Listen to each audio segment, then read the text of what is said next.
జగన్ గారు అందరూ ఒకటి చెప్తా ఉన్నారు. ఇప్పుడు వచ్చే ఎన్నికలంటే పేదలకి పెత్తందారులకి జరుగుతున్న యుద్ధం అంటారు. జగన్ గారి పేదలు వాళ్ళు ఒక్కొక్క ఎమ్మెల్యే అభ్యర్థిని చూపిస్తాను, ఒకరికి 200-400 కోట్లు ఆస్తుంది.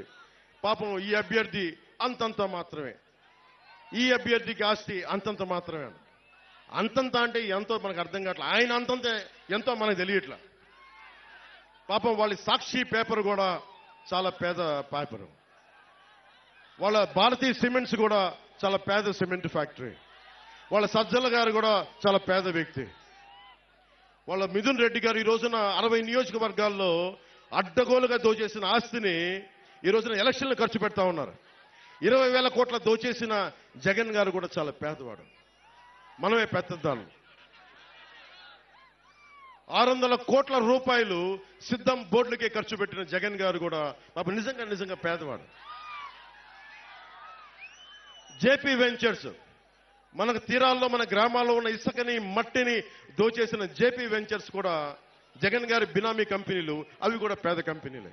పెద్దిరెడ్డి గారి, మిథున్ రెడ్డి గారి, మిగతా ఉంటారు కదా, వాళ్ళందరూ కూడా పేదవాళ్ళు. ఎమ్మెల్యే కూడా లేని నేను పెత్తందారంట. ఒక్క ఎమ్మెల్యే కూడా లేడు నా పక్కన. మేబీ మీరందరం చూసి, మీ అందరినీ చూసి అది నా ధనం అనుకుంటున్నాడేమో. అలా అనుకుంటే నాకు ఇబ్బంది లేదు. ప్రజాధనం ధనం అయితే నేను ధనవంతుడినే.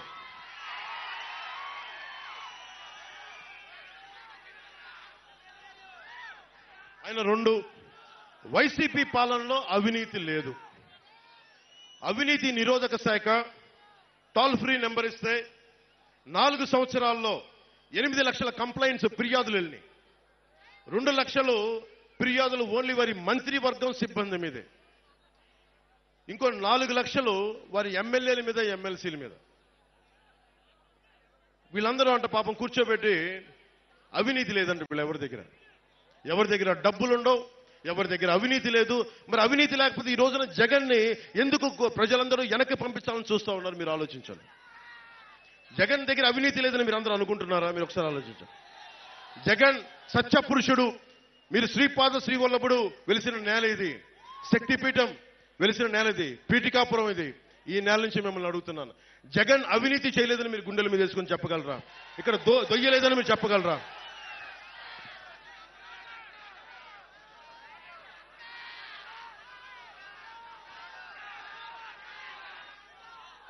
జగన్ పాలనలో 219 దేవాలయాలని అపవిత్రం చేశారు, ఛిద్రం చేశారు.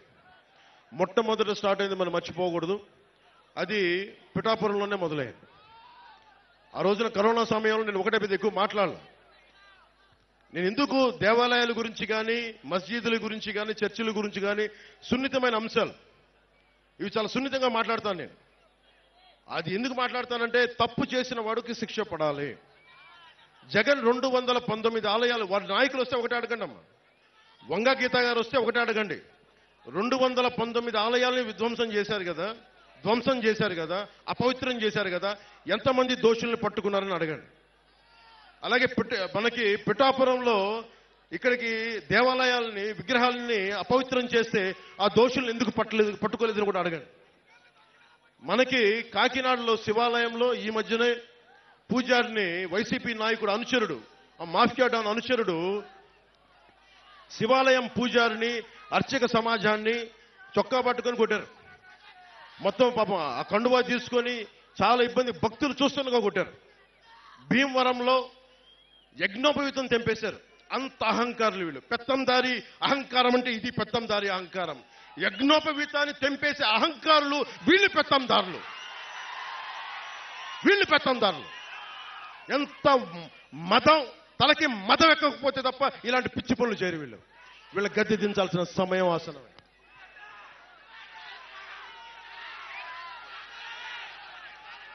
ఏ స్థాయికి వెళ్ళిపోయారంటే ఈ రోజున వేమూరు నియోజకవర్గంలో పార్టీల కోసం వచ్చే మా కూటమికి నిలబెట్టడానికి మద్దతు కోసం వచ్చిన ఎన్ఆర్ఐల్ని మీరు కూటమి కోసం మీరు ప్రచారం చేస్తే మిమ్మల్ని వెనక్కి వెళ్ళనివ్వం, మీ మీద కేసులు పెడతామని బెదిరిస్తా ఉన్నారు.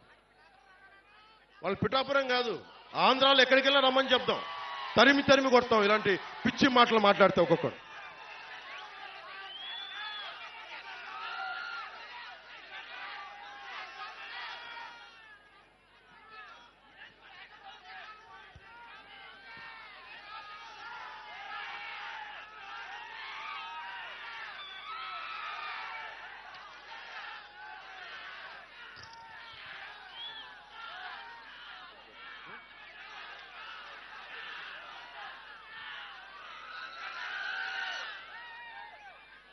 మీరు యువతకు ప్రత్యేకించి నేను వినవించుకుంటా ఉన్నా.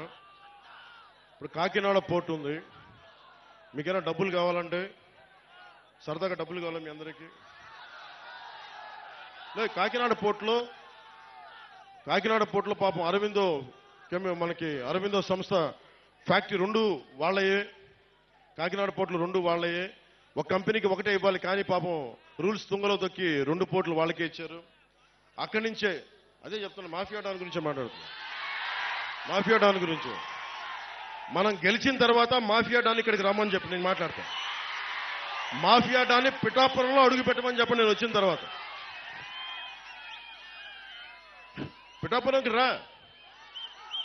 మాఫియా డాన్లు బెదిరింపులకి అరే బాబు మీలాంటి వాళ్ళు చాలా మంది చూసే వచ్చాడు పవన్ కళ్యాణ్. చాలా మంది మీ తాటాకులు చప్పులకి అస్సలు బెదిరే వ్యక్తిని కాదు. తోలు తీసి కింద కూర్చోబెడతాను మధ్య.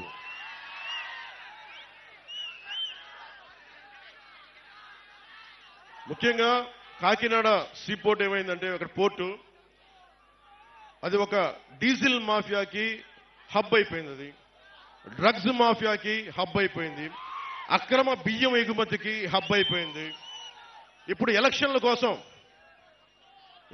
కోసం డబ్బు ఉంది కదా, అదంతా అక్కడ హ్యూజ్ కంటైనర్స్ లో కాకినాడ పోర్టులోనే పెట్టారని చెప్పి అందరూ చెప్తా ఉన్నారు. ఒకసారి ఎప్పుడైనా సరే డబ్బులు కావాలి మీ అందరికి అనుకుంటే, ఒకసారి జగన్ గారిని అడిగితే, వైసీపీ వాళ్ళు వస్తారు కదా నాయకులు, వంగా గీత గారు వీళ్ళందరూ వచ్చినప్పుడు ఒకటే అడగండి, అమ్మ కాకినాడ పోర్టులో కంటైనర్స్ లో డబ్బులు ఉన్నాయి మాకు కూడా ఇప్పించండి, మేము వ్యాపారాలు పెట్టుకుంటాం, జట్టీలు కట్టుకుంటాం, ఉపాధి మనకి SEZ లో కొత్తపల్లి మండలంలో SEZ లో పరిశ్రమలు పెట్టుకుంటాం అడగండి ఒకసారి.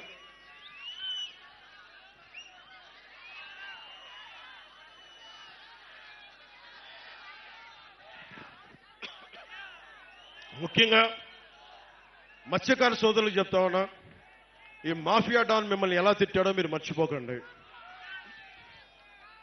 మత్స్యకార సోదరుల మీద నాకు అపారమైన గౌరవం. ఎందుకు చెప్తున్నాను, ఇంకా వేటాడే సత్తా ఉంది అంటే మత్స్యకారులకే ఉంది. అది డీప్ సీలోకి వెళ్ళి సముద్రంలో వేటాడే సత్తా వాళ్ళ కండ బలం గుండె బలం బాగా తెలిసిన వాడే.